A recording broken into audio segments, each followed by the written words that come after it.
It's springtime now, and if you've seen that beautiful bunch of Swiss chard in the stores or at your farmer's market, this is the recipe for you. I'm going to be making an easy Swiss chard and spring onion tart. I'll be using puff pastry as the crust, but you could make your own crust or you can just buy one at the store pre-made. I thawed out my puff pastry overnight in the refrigerator. Here is the beautiful Swiss chard that I'm going to be using today. So you'll want to cut off the stems, but you can use those in your soup or saute them later. And here is the leaf, and isn't that pretty? I'm going to take the rib out though, because that will be too chewy in my tart, but you can use it later on to cook once again. Even though my Swiss chard looks really clean, I'm going to wash it in cold water. Make sure you dry it really well. Now I'm going to chop it fine. You can do this in your food processor too. You just need it cut down so it works in the tart. I found these beautiful spring onions and they're only available this time of year. You will have to remove that skin. You have to do this on scallions, and you could use scallions in this recipe just in case you can't get a hold of spring onions. So now you want to cut these down, and then we're going to saute them in 3 tablespoons of extra virgin olive oil. I've turned my heat onto about a medium high, and you want to get these in first. Onions always need to be cooked off a little bit beforehand.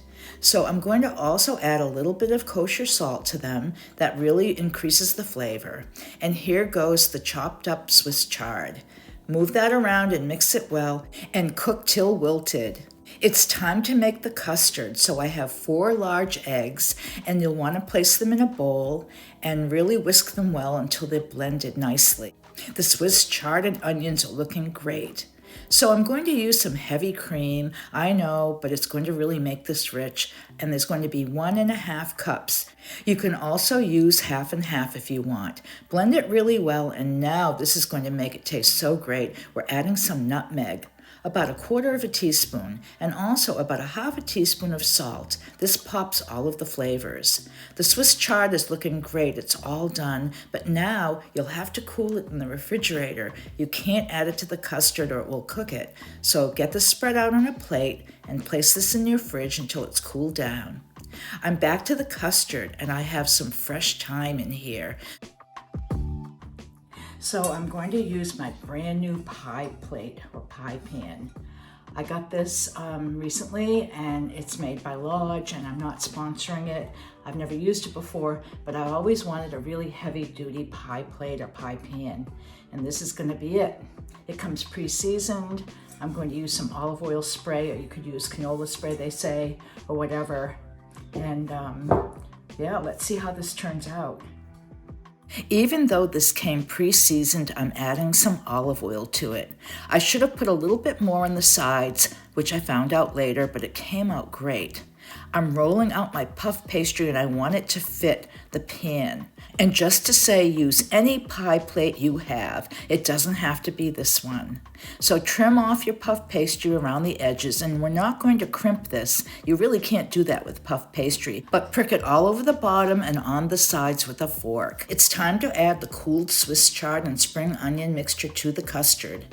And now you're ready to pour that into the prepared shell. So you'll find that it just fits just right on a 9-inch pie plate. Bake your tart at 425 degrees for 15 minutes. Then turn the heat down to 350 degrees and bake for 30 more minutes. So the tart is all cooled off, and it's time to cut a piece and give it a taste. Well, the first piece is always a little tough to take out, but this came out pretty good.